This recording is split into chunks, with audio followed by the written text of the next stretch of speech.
Hi, everyone. Good morning, good afternoon. Welcome to a new session of EODF live streaming.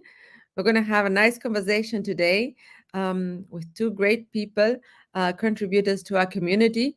But I'm going to first invite on stage Tina, that she's going to moderate this conversation and also, yes, present them. Hi, Tina. Hello. Hello, good afternoon, Lorena. Thank you so Good much for the afternoon. introduction. Yeah, I'm very excited about this new format, right? Lunch and learning, or we haven't found our perfect name yet, but we're going to get there. And Yeah, looking forward to this conversation. With who we're going to speak and what are we going to speak about? we're going to be speaking with Jim and Martin today. Jim is from the East Coast, US, and then we have Martin from the UK today, and we will be decoding the relationship of organization design and development. Because we were very intrigued, we started this conversation in a poll on LinkedIn the other week, and we asked people about the relationship status of these two. And we got actually very surprising replies to that, because the whole range was in there. I mean, most of the people thought, okay, these two might be married, but some even that divorced, or others said, oh, they're just dating. So I know it was really. So we're very excited. Yeah, yeah, me neither. So I would say let's start. I'm just going to share with you that Ryan from the US is saying breakfast and learning. So it's early morning for the US. So there we go. We might have to think about food and learning. I'm going to go off stage, so then the attention runs to you three. And I'm here in the background. So if there are questions, you see me appear and give you the questions. Enjoy the conversation, everyone. Thank you, Laura. See you in a bit. So you guys, good morning to you, Jim, and good afternoon to Martin. Good morning, everybody. I would love to invite you to introduce yourself with where you're coming from, what your background is, and what your perspective on the relationship status of organization design and development is. Who would like to start? Do you want to go first? Okay. I come at the topic indirectly. I worked for a number of years in industry. I left industry as Chief Information Officer at Bose Corporation. I spent 6 years living in the Netherlands and driving IT for all parts of Bose except North America, and traveled around. Upon leaving Bose, retiring from Bose, I joined the RBL group as a partner. And some of you might be familiar with Dave Ulrich's work, Norm Smallwood, myself, and Rich Lynch. We started a boutique consulting company predominantly in HR transformation and leadership development. And that's where I got my introductions into the inner workings of large organizations, Bose being relatively small. So the point of view I have about it is that it is evolving, and it's evolving in a lot of different ways. And we'll get into some of that in a bit. Over to you, Martin. Yeah, thanks, Jim, and hi, everyone.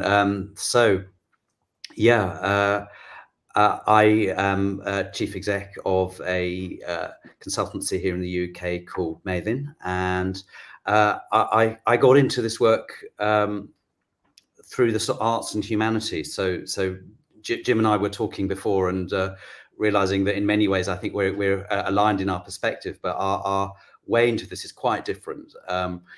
So I worked for opera companies for the first 10 years of my professional life. I have two parents that are psychotherapists. I studied classics and then ended up in a business school by accident working there. And so I guess my interest in organizational life is that blend of having had a kind of first parts of my professional experience really being interested, if you like, in the human condition, if we're going to get pompous about it, and then sort of overlaying that into organisational life later. So I went from the business school to a consultancy in order really to try and make sense of this. And I guess if I had completed that poll, I would have definitely clicked the "it's complicated" button. It had closed by the time I got to click it. But a sort of a sense of, they're both going on at once. This sort of organisation design development thing. If you're in a conversation with a chief exec and their exec team about strategy or about the design principles, if you like, that might support an operating model based on that, and then you find yourself in a conversation around the fact that the board isn't aligned on strategy, or that they can't talk honestly with each other. Are you doing design or development? That would be my question. The answer both, and yet actually potentially they're different things. So connected, Nice. divorced, complicated. Maybe I can just dive into that right away, Martin. If you say like they're different things, where's the distinction then? Sure. Well, for me, I mean, the kind of cliche around this is that design is interested, if you like, in the hardware of the organization. So systems and processes and structures and operating models and, all of that kind of thing. Whereas development is interested in people and culture and leadership and the stuff that's intangible. So that's the kind of the cliched set of distinctions.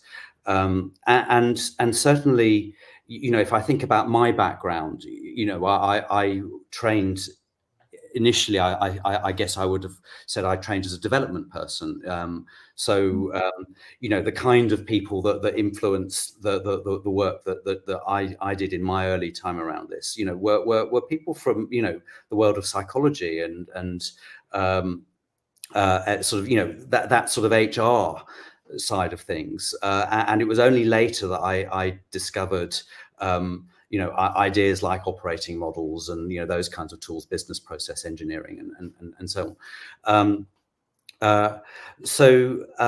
In that sense, whereas someone who'd come from a design tradition, that's where they would have come first. And what you quickly discover is that actually, okay, so those make sense conceptually as distinct ideas.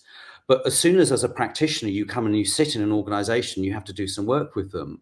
Actually, those distinctions become meaningless for the reasons I was giving. So because actually, in a single conversation, you might be dealing with strategy and relationships and culture all at once. So the question is, as a practitioner, how do you start to engage with both? And there are some practitioners who say, well, I only do one or I only do the other. And I think that potentially can be quite limiting for the organisations that they're seeking to support. Yeah, indeed. Jim, I've seen you nodding. Would you like to add anything? Very much so. When thinking back to RBL, Norm Smallwood was a business engineering guy from Novations. Dave Ulrich as an academic and executive coach in human resources and leadership development. And they came at the work with clients very differently. But at the core was to get everybody to understand that they were all contributing to fulfilling the purpose of the organization. And that the distinctions between I'm in finance in the OpEx group versus I'm in HR in the L&D group, and I do OD work. Wait a minute, is that OD or is that the other OD work? And that the conversations within the work are constantly crossing over between the domains of, and I'll make the big jump up distinction between the tangibles and the intangibles of an organization. But the key was to come back to say, you all are contributing to fulfilling the purpose, living the values, and realizing the vision of your organization. Do you agree? Yes. Everybody puts their hand up, yes. Then we ask, so now write down on a piece of paper in 15 words or less, what is the purpose of your organization? 7 executives in the room, we get 4 different stories. Therein lies the schisms that cause the OD folk to not work well with the OD folk in the organization. And then for the IT folk to come in and complain that they're being brought into the conversation too late. They should have been there in the beginning, because those processes wouldn't be necessary that way if we applied technology this way. And so the idea of bringing them together to a common purpose with a shared language is my journey. That's the mission I'm on. And so my head going up and down was simply saying, you got it, Martin. We're singing the same tune. Although I keep out of the opera. I was always strictly backstage. Yeah. One of the things that is that all right if I jump in, Tina? Of course, please go. We were talking a bit about this, Jim and I, before we came on today. One of the things that I can find quite interesting is, you know, having said what we've said so far, depending on, if you like, which hat I'm wearing in an organization or in a consultancy relationship or as a practitioner, you know, let's call it the development hat or the design hat. Having said what we've said, they can pull you in different directions. So one of the things that I notice is that you know, if my role is particularly focused, for example, around things like culture and values, leadership, that kind of thing, often what that will lead me to do as a practitioner is try and maintain a bit of a boundary with the organization I'm there to support. You know, I often, when I'm teaching this, so in Maven we do a lot of OD capability building, and when we're teaching this, one of the things that we often say to our participants is that you know, the stance of an organization development practitioner is sort of on the margins of the business. And the reason for that is that you don't want to be so in at the heart of things that you lose the difference of perspective that you can offer as a consultant, which may be very valuable, because often, you know, what we're doing, you know, in that kind of role is we're helping the organization to see things that it's missing. Or that it would rather not see, but needs to see because they're uncomfortable, but it needs to see them in order to actually help it achieve what it's trying to do. So you don't want to be too in, but you don't want to be too out either, because if you're totally on the outside, you don't understand enough about what's happening, and when you say something, people it doesn't resonate, so they kick you out. So you sit on the margins. Now, when I'm more in an organization design hat or design role, wearing that hat. Actually, what I find is that in order to add value, I need to be much more inside the business, because I need to really understand how it works in order to support them to achieve what they're seeking to achieve and what they care about. So, you know, having said, you know, they're inexorably linked, you're doing one and you know, and you're doing the other. At the same time, actually, there is something about those two different outlooks that I think can pull you in different directions. And as a practitioner, you know, part of the trick is to find a way to work, you know, particularly if you're on your own, in such a way that you can keep both perspectives at once. And I think that's incredibly hard. Someone's just put on the chat, I see, perspective and independence. Yeah, absolutely. Yeah. You know. Would you say that? Oh, sorry. Please Let add me that. follow on that. What we focused on was creating the conditions where people learn and not teaching. Creating conditions where people realize things that they hadn't realized before. As Martin says, things that they ought to know, but they don't know they ought to know that. Or they need to consider it, but they don't know they need to consider it. And so the idea was to come up with a methodology that neutralizes all the distinctions among functions in an organization and brings them to a common goal. I say fulfill purpose, live values, and realize vision. To do that, we think of organizations as a set of systems, not as a set of boxes and reporting relationships. There's a work system. You've been using the open systems design model of work, structure, information, talent, rewards and recognition, and continuous renewal.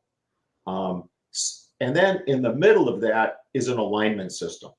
So a question for everybody is, who operates the alignment system that integrates OD and OpEx and IT architecture and business strategy and operating model strategy, et cetera?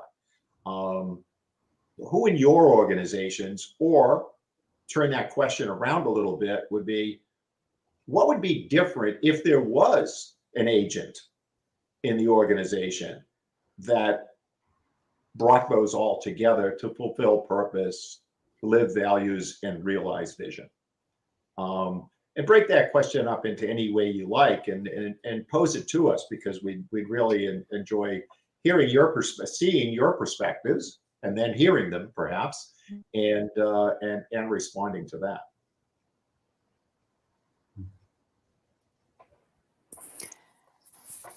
I have a question also about, like, I know there's questions coming in, so like just like in the meanwhile, do you say like organization design and development are solving the same problems? And going back to the perspective to our client or customer, right? And they might not care about a title, right, or the position of an organization designer or somebody who's coming into the organization development. So do you feel like these two are solving the same problems? Sometimes, yeah. I mean, I totally agree with that last comment you made, Tino. You know, these distinctions of, well, I'm an organization development practitioner, well, I'm an org design practitioner, well, I'm a fried egg, you know, I'm a whatever. They're slightly, they're just words at some level. They're just labels, and often a lot of my clients, those distinctions are meaningless unless they happen to have been trained in the way that they've been trained. That's a label that they use. Often what you find are groups of people in businesses who are connected to particular professional groupings, you know, that had training in a particular sort of discipline, which means that they create a kind of a professional identity around themselves. Sort of, if you like, dancing on a pinhead in terms of, well, I do this, well, you do that, you know, and it's not helpful. And I think that's the point that I'm hearing Jim make, is that actually, you know, a lot of the work is to get these sort of different professional kinds of groupings to start talking together and seeing the problem more systemically and more holistically. Some organizations I've worked with have you know, a lot of people that are generalists. Some have a lot of specialists. You know, so you know, the ones that are generalists, you've just got people who are good people trying to do good work, sort of broadly in this space. You know, sometimes they might live in HR, sometimes they might live in some sort of service redesign or transformation area. Sometimes they're just in some random bit of the department where, or the area where they happen to have sort of evolved for themselves a role where they make a difference. I mean, in some ways, I think, the interesting questions are sort of almost regardless of that. How do you get people working well together? How do you get them working effectively together? Now, having said that, I suppose the only thing I'd add is that sometimes, I've worked with people. So, I mentioned we do capability building work. So often the conversation that's happening inside of is a conversation around we want to create an OD team, or we want to create this team or that team, and sometimes people aren't even clear what the D stands for, by the way. And so the distinction isn't meaningful to them. It's it's OD. But often what we'll then do with them is try and work to arrive at a kind of a wise approach to how to configure themselves and tell their story to the rest of the business in such a way that it sets them up for success. So what I have seen happen is sometimes a team, someone will go on a course or something they'll learn about. They say, right, we're setting up an OD team. And they'll come and they'll make this big sort of declaration around it. And of course, that creates this great big target for the rest of the organization to say, well, we don't need that. Come on, prove your worth. So often, actually, what you see happening is a more kind of covert approach where people start to make themselves useful without really declaring who they are. And then later on, they may become formalized, for example. So a bit original question, but...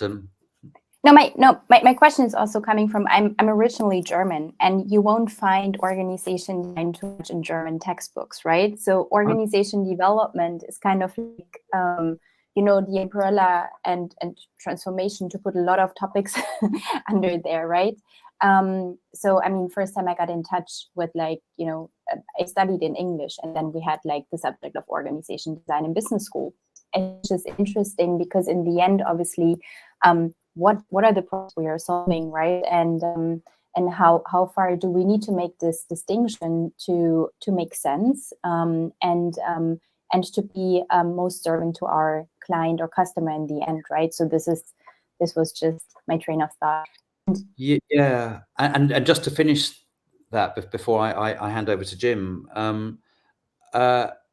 Absolutely. I mean, I think what you're also saying, I mean, so absolutely, I think organization development and design as fields of practice are probably, started primarily in the US. I think that's where the terms got coined. We've developed a kind of a European tradition of it here, UK tradition, certain parts of Europe. But it wasn't a term I heard, when I was at my business school. It was London Business School in the early 2000s. Organization development and design weren't used. They used the term organizational behavior, and I think you're right in a sense. It's something about creating something that's right for the context of the organization. It's local, timely, and specific, rather than a sort of universal truth about it. Would be my view. Yeah, don't know what Jim thinks. Yeah, I noticed the sort of that contradiction as you were talking, that I ran into a situation where we were having a meeting with 3 levels of leadership, 115 people. And the chief operating officer came in and said, now everybody is going to set their titles aside for the next 3 days. And we're going to explore this situation. And my hope is that we will come out with a way of approaching the situation in a positive manner together. And then immediately they said, so we'd like the HR people to go over there, and we'd like the IT people to go over there, and the operations people to go over there, and the chemists to go over there. We said, wait a second. You want them to drop their titles, but you want them to retain their titles. And I said it out loud, and I said, oops, maybe I shouldn't have done that. And the COO said, I'm going to bring Jim up and he's going to tell us how we're going to organize around this. And it was, the laughter was just uproarious. It was almost through the organization. You could hear it start in one side of the room and then it sort of propagated its way across. And I think that this idea of dividing things up into pieces is bred into us. It's taught into us. I may pronounce your name wrong, but I think it was Rajan who put up the comment of the articulating intent with constraints and development. It's development of if you say articulated intent with constraints and realization of intent with constraints, it's the constraints where they share things. And those constraints are often created in the process of non-integrated design. We draw boundaries. So we're going to design the organization, but we're not going to design the IT systems. We're going to design the organization, but we're not going to design the culture. We're going to hand off our organization design to our culture designers over in the other OD group. That's the root, that disintegration of the intent of creating an integrated organization to fulfill purpose is contradictory. And so we would break it down and say that, so the first thing we want to do is to get all of these functions talking together, working together to a common end to produce a common set of outcomes. And then if you're in IT and you have an opinion on culture, share it. We want to hear it. If your organization has a set of pre-made choices that you can't violate, for example, Daimler-Benz has pre-made choices that the execs are at the top of the building and the workers are in some other building someplace in the organization. It's an unwritten, it actually is a written rule, but it is an unspoken rule. And we have 6 different levels of automobiles because we have 6 different levels of executive and leadership management that get cars. And so if you're on the 6th floor, you get the Model X or whatever it might be. So what are all of those unwritten rules that not everybody shares knowledge of and causes them to design, for example, to not be able to articulate these behaviors are desired so that these tangible outcomes are more likely to occur? Can you connect the dots between the organization development side and the organization design side so that they both focus on producing the same outcomes? And the idea of a consultant being forced to straddle that by, let's say, contract is not helpful. And especially if, and I'm sure that Martin, you can maybe give us an example of this, the situation where one team from RBL is brought in to transform HR and another team from Deloitte and Touche is brought in to transform finance. Yeah. And we just sit there in the lounge in the hotel at night just laughing at how ridiculous this is. And coming up with schemes for how we can get sort of people, liaisons working back and forth between the 2 teams so that the HR folk and the finance folk can be doing a co-design without breaking our contracts. Yeah, I think often it's interesting is where you can find ways to sort of transcend those contracts, isn't it? Is the interesting piece. Tina, I mean, I'd love to just sort of riff off that point, but did you want to jump in first? Well, I just wanted to say, like, if you would have to summarize in terms of now on the back of what Jim said, like, when does organization design can happen and what is being designed at that point? That was the question raised, and I think it's a nice question to actually like summarize that part of the conversation in terms of, okay, what's actually happening. Oh, I'm sorry. You're breaking up just a little bit. Could you repeat the question? I'm sorry. Yes. So Jan brought in when does organization design happen and what is being designed at that point. So I think this is a great question to like summarize that part of the conversation to say, yeah, to answer that. Go ahead, Martin. I think the answer is it depends. I think the answer to great consultant answer. It's always the answer. So I mean, let me give you two kind of counter examples or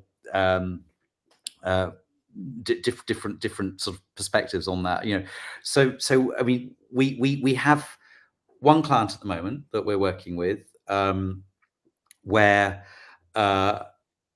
I would describe it as, you know, the piece of work that has been contracted is a piece of organization design work. That was what they needed. So essentially, it was an organization that the world had changed around them. They were in the process of, in quite intentionally and deliberately, coming up with a new strategy, a new strategic orientation, and what they realized was that was going to require a very different kind of organizational shape, structure, some cultural shifts, and so on.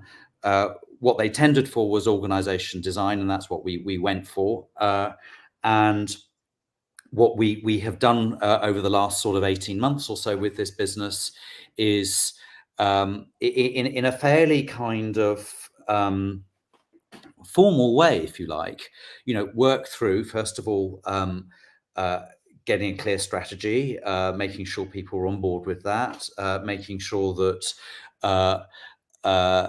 everyone understood the implications of that strategy for some of the design choices.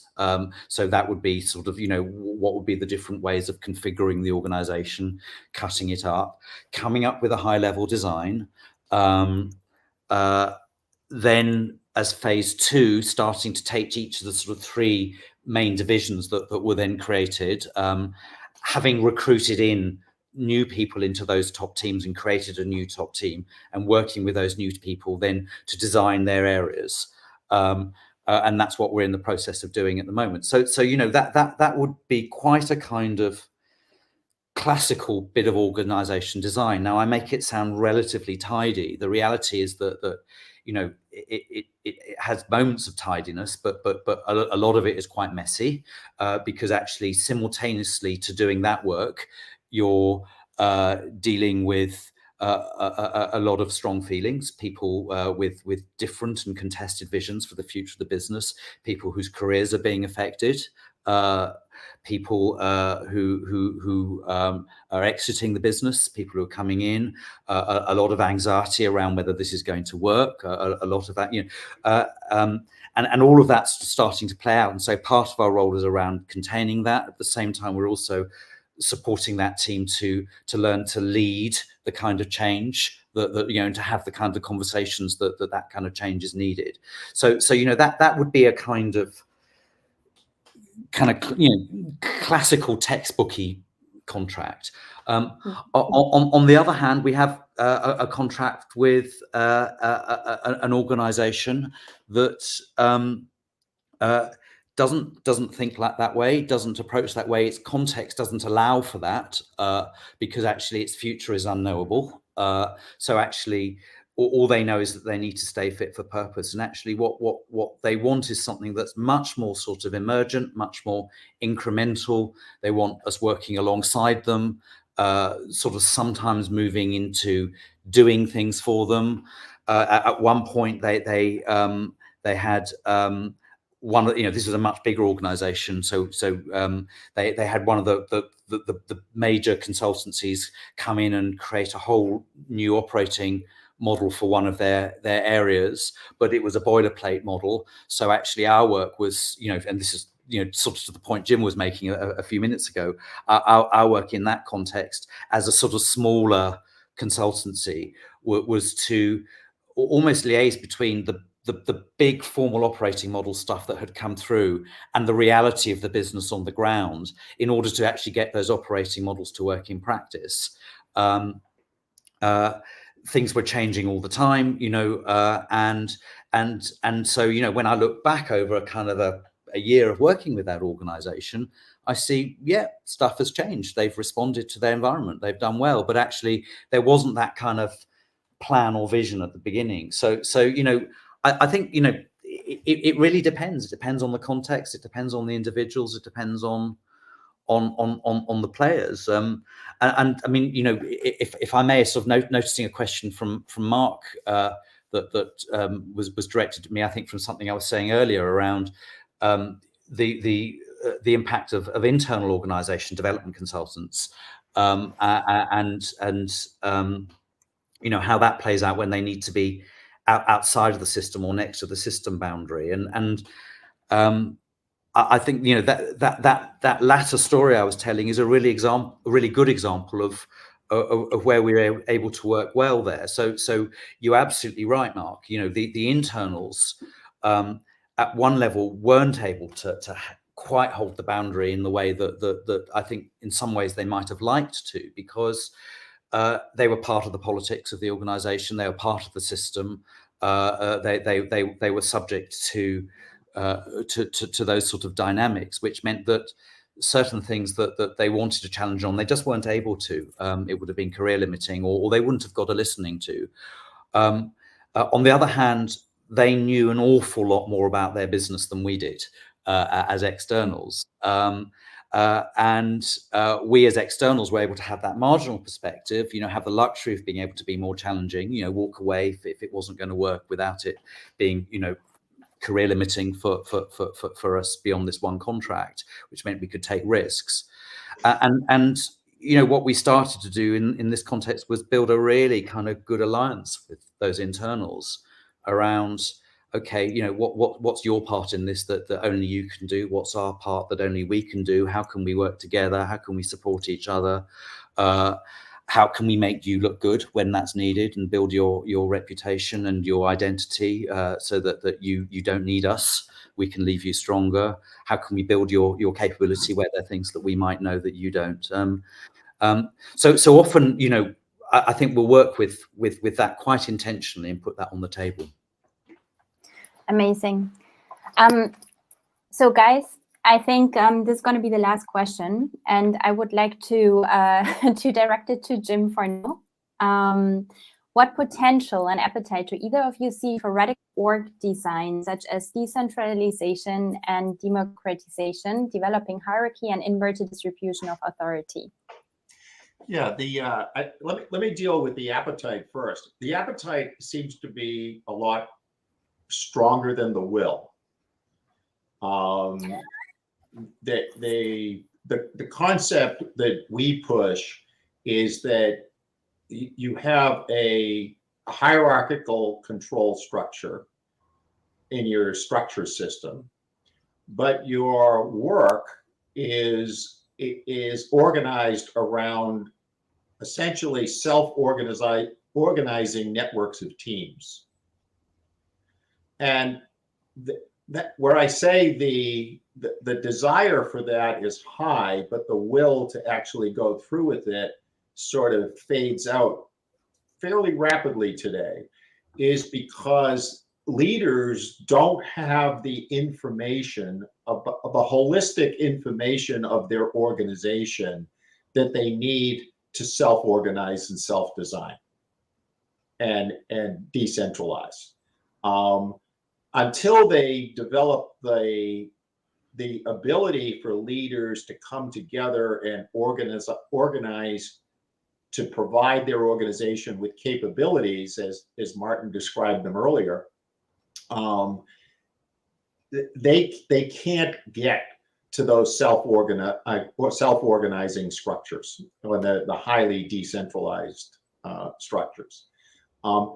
Probably the one that is causing the most second-order distress is the one about the sort of the competency-based organization design, which says, what are we capable of doing and what do our people like to do? So let's structure our organization around that. And then two key people leave the organization and they leave a gaping hole in the interconnections among people. So it is the idea that we offer to people is to think about a control structure, and then think about organizational systems with systems stewards, and then build your organization around capabilities. So this echelon of people and machinery and culture, their mission is to provide these capabilities to the organization. That allows you to have microcultures. So finance can be about control, and marketing can be about creativity, and operations can be about competitiveness in wringing out waste in their organizations. And so the cultures of those three groups are significantly different. But again, they all come back to what purpose are we trying to produce? What values do we want to sustain while we're doing that? And then what vision do we have for the future that we're trying to realize together? And don't put everything into one model. Allow there to be different models that enable different cultures to deliver different sets of outcomes. Thank you. And poor Martin Anything gets you stuck in want, the middle of Martin? all that. We just say that's what you want to do, and Martin and his teams have to figure out how to get it done. What an amazing conversation. I loved it. Right, Tina, you were going to say something. I interrupt you. Sorry. No, I mean, Lorena's back. That means time is almost up, I guess. So if there is anything pressing, Martin, you would like to add to what Jim said, I know it's, I'm very passionate about that question myself, but if you would like to add anything, it's your chance. We could talk and talk, couldn't we? I guess the thing I'm reflecting on as we wrap up, and I've really loved the conversation. Thank you for convening it, guys. Is that sense of joined upness that I think we're both advocating for. At one level, it's simple, but it's really not easy in practice. I think organizations really struggle for that. It's much easier to keep them as sort of separate things. So, there is something actually quite radical about trying to do these things all at once. Even before you go on to the question of what's happening in the world. We haven't mentioned AI at all, and of course, I'm sure you could do a session on this. Of course, the previous EODF conference was all about that, and again, these things are often very paradoxical. What I was left with, when we were talking about AI, actually more than anything else, is what does it mean to be human in a world where AI is supporting these kinds of changes? So, I'm as we wrap up, I guess I'm left with a sort of a sense of trying to do these things at once together is radical, and actually a lot of the time the answers to the kinds of questions that we're trying to answer I think are very paradoxical. There's a particular mindset that goes with that, I think that's one of the reasons why this kind of question, the question around design versus development and development, which you brought us in with, in a sense, it's such a simple question, and people keep saying, well, why do we have to go around this all over again? But actually, I think, it points to this kind of perennial sense of these things having a paradoxical relationship with each other. So that's what I'm left with as we close. And thank you, Martin, that you pointed out AI and organization design, because that will be our topic for next month. Listening.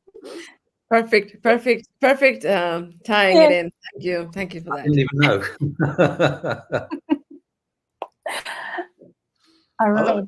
Let me leave you with a couple of references, some things that we're following. There's a development out of I'd have to say Vienna and Paris right now. EDGY, EDGY. I believe you had Wolfgang present at a recent conference. EDGY is a visual way of thinking about all the different systems in organizations. They call them facets, and how to integrate them together. What are the relationships between things like culture and capability and mission and goals and those types of things. Take a look at EDGY. You can get to them through LinkedIn, EDGY. Another is, again, my former partner, Dave Ulrich, a great resource, and the work that he's doing on the work of HR and leadership, branching out, trying to integrate the great work that they did on leadership, senior executive leadership, and now integrating that back into Dave's original works around HR competency models and HR practices.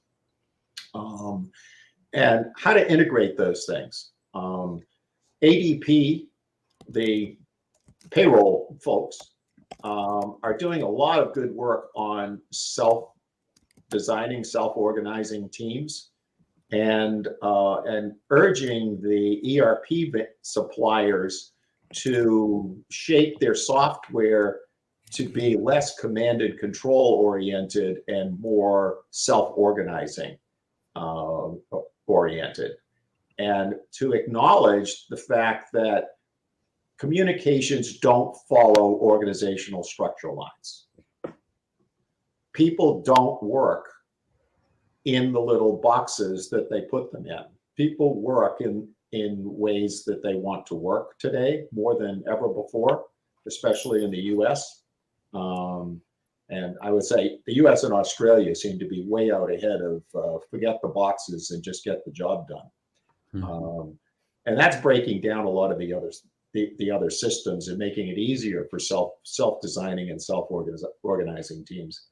And all that is putting pressure on how to changing the role of leaders from herding people and delivering specific operational performance characteristics to becoming a capability of leadership that drives organization success.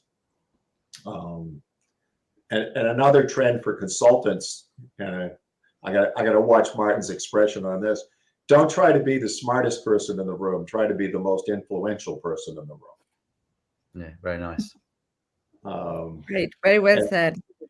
And that's a struggle for my friends. All the people that have graduated from the RBL School of Consulting and moved on to Deloitte and Capgemini, et cetera, around the world. Okay, I think it's been an amazing conversation. I don't know, Tina, if you want to have some closing words, or we can just tell everybody that this is being recorded and that they can see it on our website, they can see it on the platform, and they can see it also on YouTube. No, thank you guys. Thank you guys. We have additional time if anybody out there wants to pose a question at us, Martin. I don't have any more questions. I think I've captured them all. Okay. I just like to share good notes as well, like great conversation. Thank you all. It's been amazing. We've had lots of people joining us. So that's amazing. So yeah, thank you, and hope to see you soon. We can keep this conversation up, and if there are more questions, we will address them. I know that if there are unanswered questions or questions that are posted later, we will get back to you with those questions for you to answer them as well. So we will not leave anybody without the answer. Lovely. It's been amazing. And definitely also an invitation to pick up some topics also on the platform to to keep the conversation going. That would be great, because I think it is an evolving topic, right? So there is like so many more methods to explore and to come. So it's very exciting. Thank you guys so much for your time. A real pleasure, and you know, if anyone listening wants to engage with me, and I'm sure I can speak for Jim likewise, you know, you can find us on LinkedIn. We'd love to talk about this stuff. So thank you, Tina. Thank you, Lorena, for organising. Thank you so much. Thank you, Tim. Thank you, Jim. Thank you. See you. Thank you, Bye-bye. guys. See ya. Bye-bye.